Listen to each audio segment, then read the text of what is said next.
Hello student, welcome to exam B.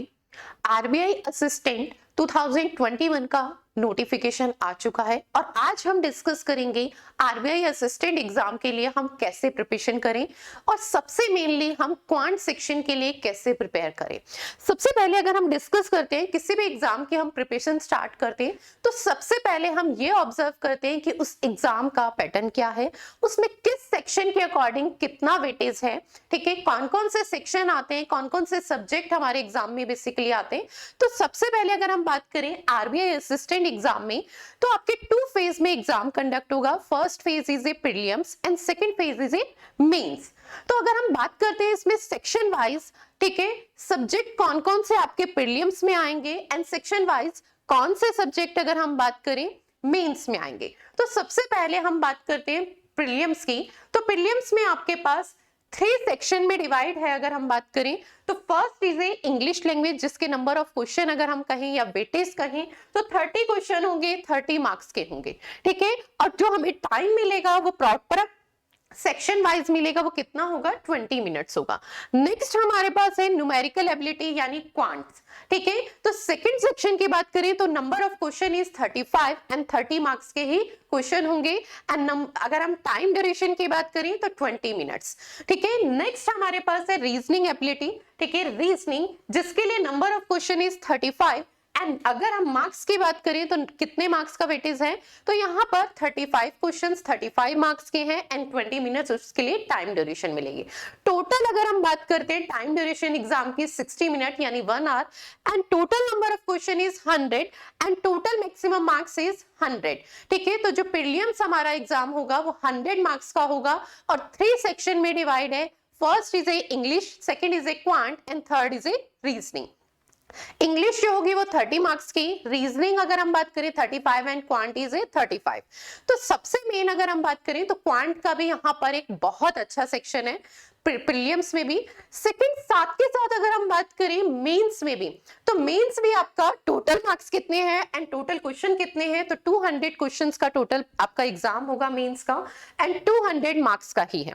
इसमें भी अगर हम बात करें तो ये 5 सेक्शन में डिवाइड है। First is a English language, second is a quant, third is a reasoning, fourth is a computer knowledge and third is a journal awareness, ठीक है। इसमें अगर हम वेटेज के अकॉर्डिंग बात करें, क्वेश्चंस के अकॉर्डिंग बात करें तो इक्वल 5 पार्ट्स, पूरे equal marks, equal number of questions के हैं, ठीक है। हर सेक्शन 40 क्वेश्चंस का एंड 40 मार्क्स का एंड टोटल टाइम ड्यूरेशन अगर हम बात करें तो सेक्शन वाइज डिफरेंट है, ठीक है, and total time is 135 minutes, ठीक है। तो सबसे मेन चीज अगर हम यहाँ पर जो डिस्कस कर रहे हैं कि हम आरबीआई असिस्टेंट के लिए क्वांट सेक्शन कैसे प्रिपेयर करें, तो सबसे पहले जब भी हम प्रिपरेशन करना स्टार्ट करते हैं तो उस सेक्शन का वेटेज ऑब्जर्व करते हैं, फिर हम उस वेटेज के अकॉर्डिंग भी टॉपिक वाइज वेटेज भी साथ के साथ ऑब्जर्व करते हैं और तब हम किसी सब्जेक्ट की प्रिपरेशन करते हैं। तो आज हम जो मेनली डिस्कस करेंगे वो स्पेशली आरबीआई असिस्टेंट के लिए क्वांट सेक्शन कैसे प्रिपेयर किए। अभी तो मैंने सिर्फ क्या डिस्कस किया है कि आरबीआई असिस्टेंट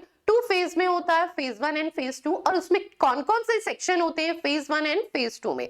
अब हमने देखा कि फेज 1 एंड फेज 2 में क्वांट सेक्शन का इंपॉर्टेंट रोल है, फेज 1 में भी क्वांट सेक्शन है एंड फेज 2 में भी है। ओवरऑल अगर हम बात करें तो फर्स्ट जो फेज 1 में है नंबर ऑफ क्वेश्चंस कितने हैं,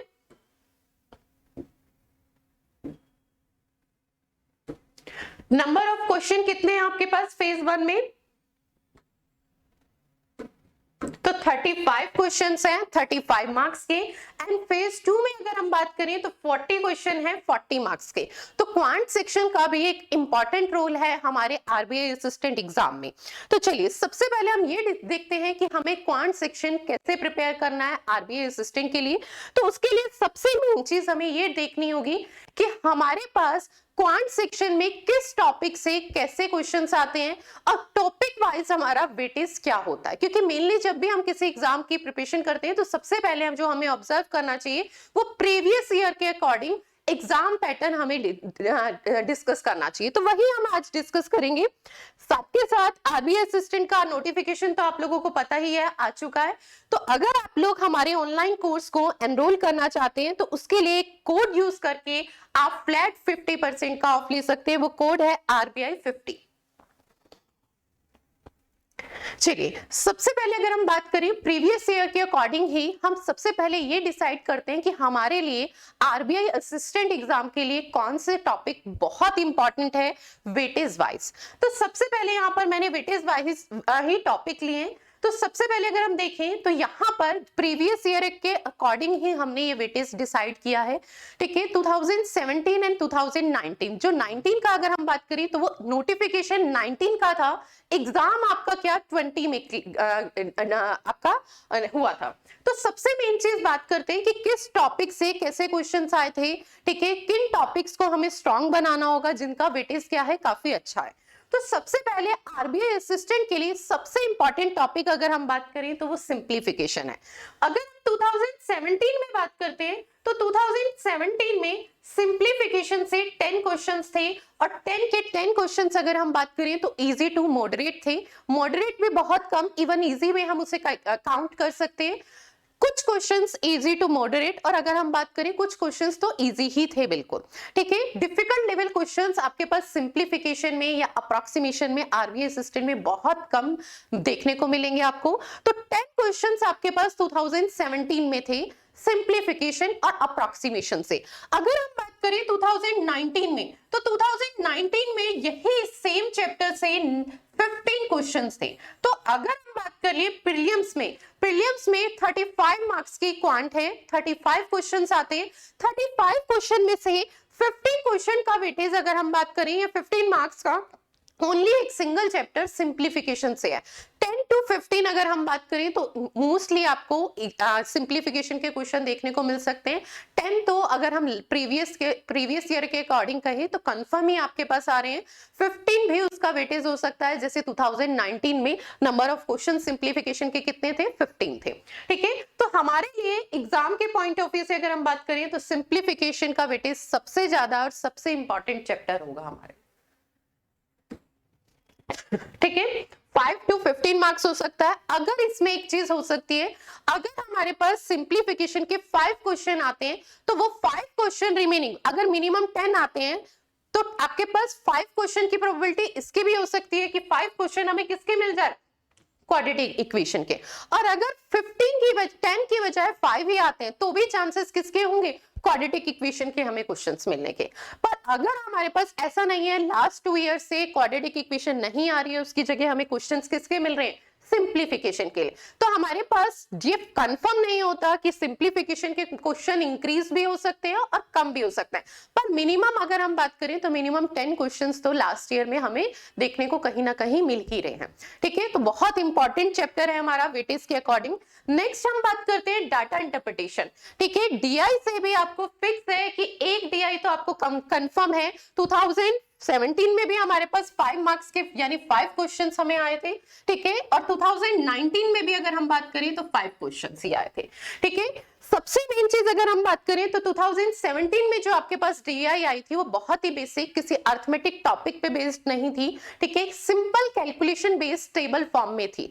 और 2019 में अगर हम बात करें तो 2019 में जो आपके पास आई थी वो बार ग्राफ पे बेस्ड थी, वो भी रेशियो एंड परसेंटेज के कॉन्सेप्ट पे, बेसिक कॉन्सेप्ट पे बेस्ड थी, बहुत डिफिकल्ट नहीं थी। अगर हम बात करें जो हमारी अर्थमेटिक किसी भी टॉपिक बेस्ड आती है, ठीक है, जो आपके पास डीआई का लेवल रहेगा आरबीआई असिस्टेंट में वो बहुत ही easy, maximum easy to moderate हो सकता है, डिफिकल्ट नहीं होगा।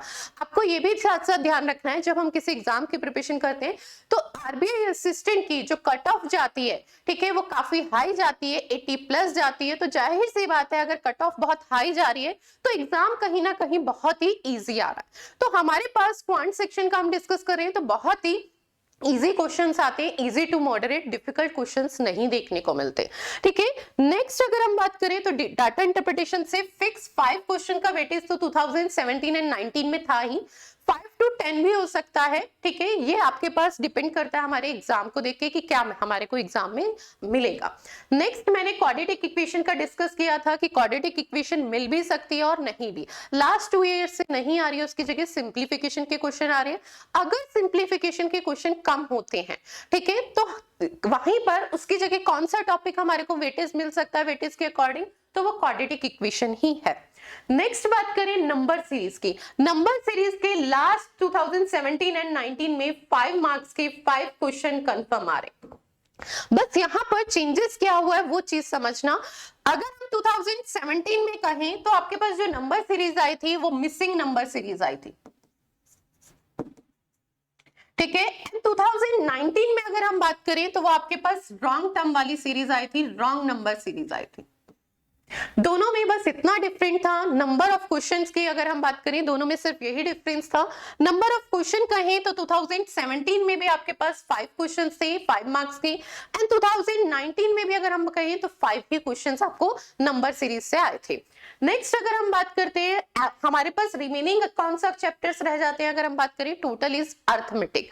टोटल अर्थमेटिक से अगर हम बात करते हैं 2017 में, ठीक है, मैंने टोटल अर्थमेटिक की बात की है, तो 2017 में टोटल हमें जो क्वेश्चन मिले थे वो कितने थे, 15 थे, ठीक है, 2017 में। और यही क्वेश्चन 2019 में कितने हो गए थे, 10, ठीक है। रिमेनिंग किसमें इंक्रीज हो गए थे, 2019 में हमारे पास सिंप्लीफिकेशन है अप्रोक्सीमेशन से 15 क्वेश्चन, जो ये 5 क्वेश्चन से अगर हम बात करें तो वो हमें सिंप्लीफिकेशन में जाके ऐड हो गए थे, ठीक है। तो टोटल पूरे कंप्लीट अर्थमेटिक से हमारे पास 10 to 15 का वेटेज रहता है, ये वेरी कर सकता है, 10 भी हो सकता है और 15 भी हो सकता है। जैसे 2017 में 15 था और 2019 में 10 हो गया था, ठीक है। तो अर्थमेटिक में भी अगर हम इंपॉर्टेंट टॉपिक की बात करते हैं तो टाइम एंड वर्क से फिक्स है, हमें क्वेश्चन कहीं ना कहीं देखने को मिलेगा। टाइम एंड डिस्टेंस से बिल्कुल फिक्स है, ठीक है। परसेंटेज से, सिंपल एंड कंपाउंड इंटरेस्ट से, प्रॉफिट एंड लॉस से, कुछ चैप्टर्स ऐसे हैं जिनसे बिल्कुल फिक्स है कि हमें कोई ना कोई क्वेश्चन देखने को मिलेगा ही।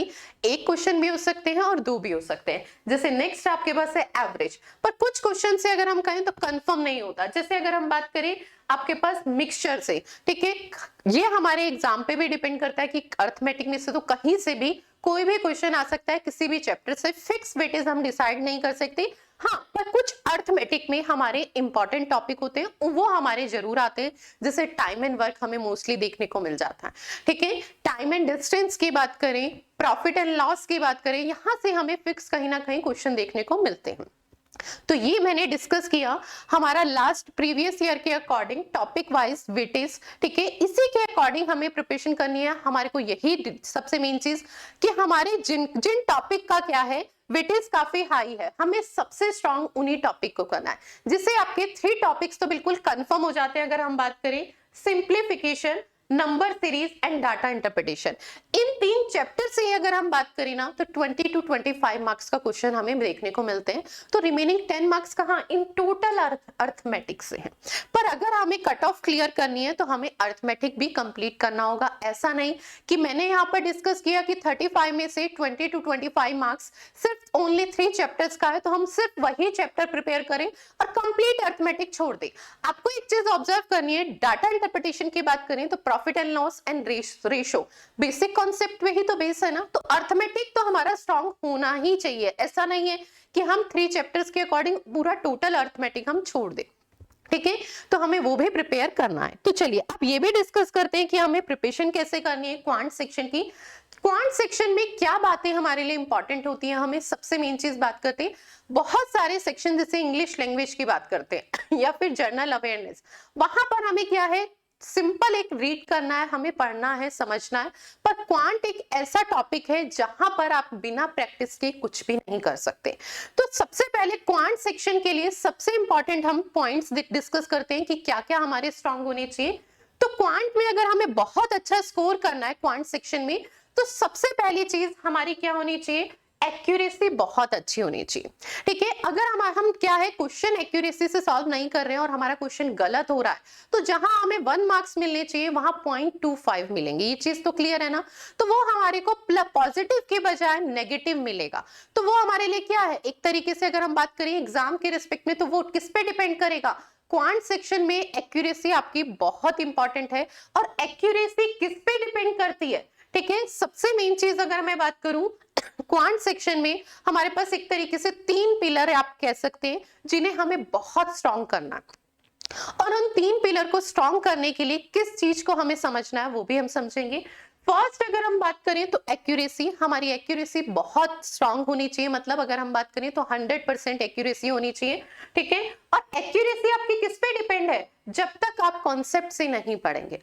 अगर हमारे कॉन्सेप्ट क्लियर है तो क्वेश्चंस में कहीं ना कहीं हम सॉल्व करेंगे तो वहां एक्यूरेसी हमारी इंप्रूव होगी। तो हमें एक चीज समझनी है, एक्यूरेसी इंक्रीज करने के लिए हमें क्या करना है, हमें कॉन्सेप्ट से पढ़ना है, ठीक है। हमारे कॉन्सेप्ट बिल्कुल क्लियर होनी चाहिए। सेकंड पिलर इज, अगर हम बात करें तो स्पीड। क्वांट में हमारी स्पीड बहुत अच्छी होनी चाहिए, चाहे कैलकुलेशन है चाहे क्वेश्चन को करने की है, ठीक है। और वो स्पीड कैसे आती है, तो वो स्पीड हमारी प्रैक्टिस से इंप्रूव होगी, ठीक है। ऐसा नहीं है कि आपने पढ़ा और आपकी स्पीड क्वांट सेक्शन में आ गई, ऐसा नहीं होगा। स्पीड इंक्रीज करने के लिए हमें क्या करना होगा, प्रैक्टिस करनी होगी, ठीक है। Third pillar is calculation. हमारी कैलकुलेशन बहुत स्ट्रांग और बहुत स्पीड इंप्रूव होनी चाहिए। तो कैलकुलेशन किस पे डिपेंड होगी, कैलकुलेशन हमारी शॉर्ट ट्रिक्स पे होगी डिपेंड। और शॉर्ट ट्रिक्स हमें समझनी होगी कि कैलकुलेशन में कहां पे हम शॉर्ट ट्रिक्स इंप्लीमेंट करें, क्वेश्चंस में कहां पर शॉर्ट ट्रिक्स इंप्लीमेंट करें तो हमारा क्वेश्चन विद इन टाइम हो जाए। तो आपके क्वांट सेक्शन में सबसे इंपॉर्टेंट 3 पिलर्स है, अगर हम बात करें, first is accuracy, second is speed and third is calculation, ठीक है। इन 3 पिलर को हमें बहुत स्ट्रॉन्ग करना है। 3 पिलर के रिस्पेक्ट में हम बात करें तो तीनों कैसे स्ट्रांग होंगे वो भी हमने यहाँ पर डिस्कस किया है। तो चलिए अब देखते हैं कि उसके अलावा हमें एग्जाम की जब प्रिपरेशन करनी है तो हमें किन किन बातों का ध्यान रखना है। तो सबसे पहले अगर हम बात करें, अब तो हमारे पास बहुत कम टाइम है तो हम सिलेबस को 2 to 3 टाइम्स कंप्लीट नहीं कर सकते। जब हम एग्जाम की प्रिपरेशन 6 मंथ पहले करते हैं तब हमें इन चीजों का ध्यान रखना चाहिए। जो हमारा फर्स्ट स्टेप है, you have to complete the course at least 2 to 3 times.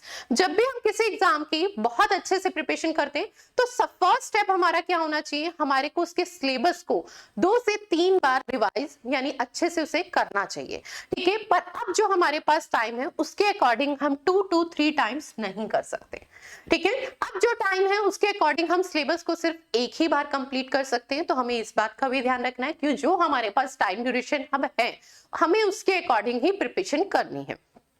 Second अगर हम बात करें तो सबसे पहले जब भी हम एग्जाम के प्रिपरेशन स्टार्ट करते हैं ना तो हमें एग्जाम पैटर्न को, यहाँ पर मैंने आपको क्वांट सेक्शन ऑब्जर्व करके बताया कि किन चैप्टर से वेटेज ऐसे है या क्वेश्चन। अगर हम पर्टिकुलर बात करें कि हमें एग्जाम का पैटर्न ऑब्जर्व करना है तो उसके लिए आपको सबसे पहले खुद ही, ठीक है, आपको सबसे पहले solve last 5 years question paper, आपको लास्ट 5 इयर्स के क्वेश्चन पेपर्स को सॉल्व करना है, ठीक है। यहाँ पर मैंने आपको एक क्वांट सेक्शन डिस्क्राइब किया, पर आपको यहाँ से ये डिस्कस हुआ कि किस टाइप के क्वेश्चंस ले, या अर्थमेटिक में जो चैप्टर्स आए, जिन जो क्वेश्चंस आए उनका लेवल क्या था या किस टाइप के थे। तो वो प्रॉपर आपको तभी एग्जाम पैटर्न ऑब्जर्व होगा जब आप लास्ट 5 इयर्स के क्वेश्चन पेपर को ऑब्जर्व करेंगे, पढ़ेंगे, ठीक है। ये चीज ध्यान रखिए। नेक्स्ट अगर हम बात करें तो कंटेंट हमारा क्या होना चाहिए, कंटेंट शुड बी रिलेवेंट। हम जो पढ़ रहे हैं ना वो रिलेवेंट कंटेंट होना चाहिए। ऐसा नहीं है, आरबीआई असिस्टेंट में मैंने कहा जो हमारे क्वेश्चंस का लेवल होता है वो इजी टू मॉडरेट होता है और हम प्रैक्टिस कर रहे हैं बहुत डिफिकल्ट लेवल के क्वेश्चंस के, ठीक है। और उसमें बहुत टाइम दे रहे हैं, और जहां हमें इजी टू मॉडरेट क्वेश्चन में टाइम देना चाहिए वहां हम कहां पे टाइम दे रहे हैं, डिफिकल्ट क्वेश्चन को सॉल्व करने में, और वो हमारे एग्जाम में आने ही नहीं है। तो ये हमारा वेस्ट ऑफ टाइम है या नहीं है। तो हमें जो कंटेंट पढ़ना है वो रिलेवेंट होना चाहिए हमारे एग्जाम के उससे। तो हमें ये चीज भी ध्यान देनी है, हमें डीआई जो हम सॉल्व कर रहे हैं वो इजी टू मॉडरेट है या डिफिकल्ट है, वो अर्थमेटिक चैप्टर कॉन्सेप्ट बेस्ड है या बिल्कुल बेसिक कॉन्सेप्ट बेस्ड है। जो हमारे एग्जाम में आएगी हमें तो वही डिस्कस करनी है, वही पढ़नी है। मेन चीज हमारा क्या होना चाहिए, तो हमारा कंटेंट क्या होना चाहिए, बहुत ही रिलेवेंट होना चाहिए। नेक्स्ट हमारे पास है अगर हम बिगिनर है, you should understand the concept really well. अगर हम बिगिनर है, अभी स्टार्ट ही कर रहे हैं प्रिपरेशन, तो सबसे पहले हमें इन बातों का भी ध्यान रखना चाहिए कि हमें हर चैप्टर का, जब भी हम किसी सेक्शन को पढ़ रहे हैं तो हमें उसका कॉन्सेप्ट बहुत ही क्लियर होना चाहिए। ऐसा नहीं है कि हम उस चीज को रट रहे हैं, ठीक है। और क्वांट तो ऐसा सब्जेक्ट है ही नहीं कि आप रट सकते हैं।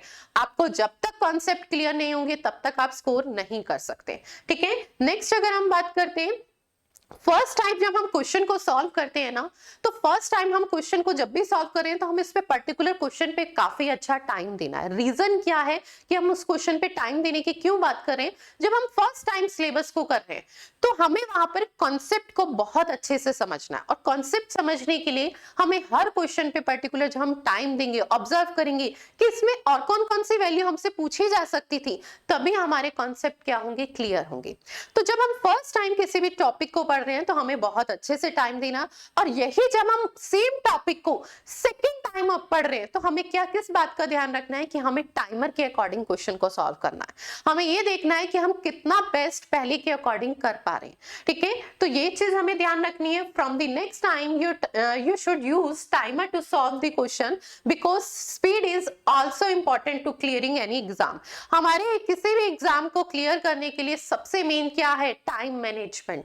ठीक है, क्वेश्चंस तो जो अगर हम बात करें आरबीआई असिस्टेंट में आते हैं वो बहुत ही इजी टू मॉडरेट होते हैं और हर स्टूडेंट इजिली उसे कर सकता है। पर मेन चीज क्या होती है? विद इन टाइम करना। ठीक है, तो सबसे मेन चीज क्या है? Time management. तो टाइम मैनेजमेंट कैसे होगा? मैंने कहा फर्स्ट टाइम हम कॉन्सेप्ट के according and second time timer के अकॉर्डिंग। ठीक है, नेक्स्ट हमारे पास क्या है? Art of skipping the question. ये सबसे इंपॉर्टेंट रोल होता है हमारे एग्जाम में। हमारे को उस क्वेश्चन को स्किप करना होता है जिस क्वेश्चन में हमें डायरेक्ट फॉर्म में कहीं ना कहीं वैल्यू गिवन होती है और हमें लगता है कि क्वेश्चन बहुत इजी है, पर हमें पता भी नहीं चलता कि उसकी कैलकुलेशन इतनी डिफिकल्ट होती है, हमारा कितना टाइम चला जाता है। अगर हम ब्लॉकर्स की बात करें, ठीक है, वही हमारे लिए क्या है? As a art of skipping. यहाँ पर क्वांट सेक्शन में अगर हम बात करते हैं तो अगर एक सिंपल से एग्जांपल की बात करती हूँ कंपाउंड इंटरेस्ट की, आपके पास कुछ भी प्रिंसिपल गिवन है पर वो 100 की फॉर्म में नहीं है या 1000 की फॉर्म में नहीं है, यानी लास्ट में उस वैल्यू के 000 या 00 नहीं है सिंप्लीफाई करने के लिए, and the rate of interest is 5% या 15%, 10% एंड 20 नहीं। नेक्स्ट चीज अगर मैं बात करूं तो आपके पास जो टाइम की वैल्यू है वो 3 इयर्स या 4 इयर्स अगर गिवन हो, तो क्वेश्चन तो देखने में बहुत सिंपल लगा कि प्रिंसिपल डायरेक्ट गिवन है, रेट ऑफ इंटरेस्ट गिवन है एंड टाइम डायरेक्ट फॉर्म में गिवन है, तो हमें क्या करना है? सिर्फ कंपाउंड इंटरेस्ट के फॉर्मूले में वैल्यू तो पुट करनी है। कितना टाइम लगेगा हम ये ऑब्जर्व करते हैं, पर हम ये ऑब्जर्व नहीं करते कि उसके कैलकुलेशन में कितना टाइम चल रहा है, उसमें कैसे किस टाइप की हमें वैल्यू दी गई थी जो कैलकुलेशन हमारे लिए क्या होगी? डिफिकल्ट। हमें पता भी नहीं चलेगा। क्यों? क्योंकि जब हम सोचते हैं कि क्वेश्चन में डायरेक्ट फॉर्म में वैल्यू है, कुछ भी नहीं करना, माइंड नहीं लगाना, तो हम उस क्वेश्चन को सबसे पहले सॉल्व करना चाहते हैं, पर हमें ये नहीं पता चलता हमारा कितना टाइम चला जाता है। तो अगर कंपाउंड इंटरेस्ट में 3 या 4 पावर के रिस्पेक्ट में आता है, 3 में तो हमें ये ऑब्जर्व करना है कि हमारी वैल्यू किस टाइप की है, और 4 में तो हमें मोस्टली क्वेश्चन छोड़ के ही आना होता है।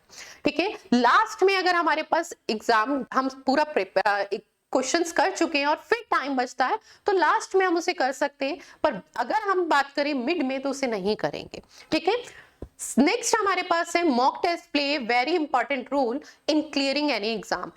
मॉक टेस्ट तो सबसे इंपॉर्टेंट रोल प्ले करते हैं हमारे किसी भी एग्जाम को क्लियर करने के लिए। ये आपको बहुत अच्छे से समझना है।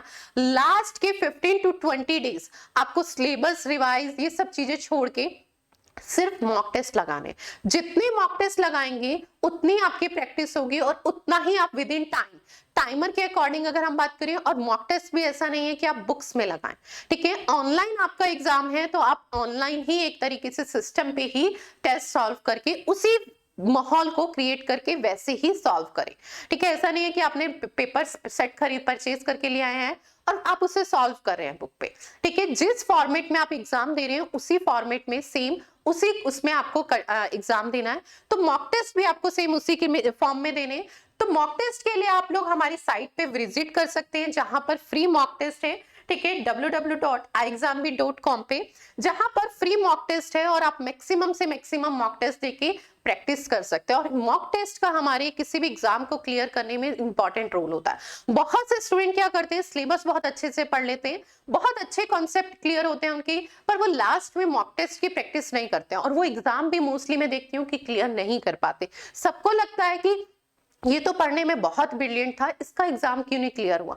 सबसे मेन चीज यही है, आपको वही जो एग्जाम हम देने जा रहे हैं वही हमारा एग्जाम से पहले सेम पैटर्न हम कैसे सॉल्व कर रहे हैं। आप एक चीज ऑब्जर्व करो ना, जब आप क्वांट पढ़ रहे हो तो आपके माइंड में सिर्फ क्वांट सेक्शन होगा, ठीक है। जब आप इंग्लिश पढ़ रहे हैं लैंग्वेज, तो इंग्लिश लैंग्वेज होगी, और जब रीजनिंग पढ़ रहे हैं तो रीजनिंग।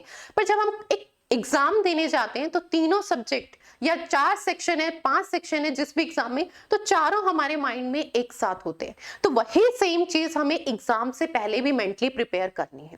तो उसके लिए सबसे इंपॉर्टेंट रोल हमारे मॉक टेस्ट का है, सेम फॉर्मेट में। अगर ऑनलाइन एग्जाम होता है तो ऑनलाइन में ही, इसीलिए मैंने कहा है कि हम मॉक टेस्ट के लिए आप हमारी साइट पे भी विजिट कर सकते हैं और मॉक टेस्ट जरूर दीजिए, ठीक है। तो चलिए, thank you so much and best of luck for exam. और अच्छे से प्रिपरेशन करिए, अभी आपके पास बहुत टाइम है, ठीक है। एग्जाम को प्रिपेयर करने के लिए इजीली आप क्लियर कर सकते हैं, ठीक है। चलिए।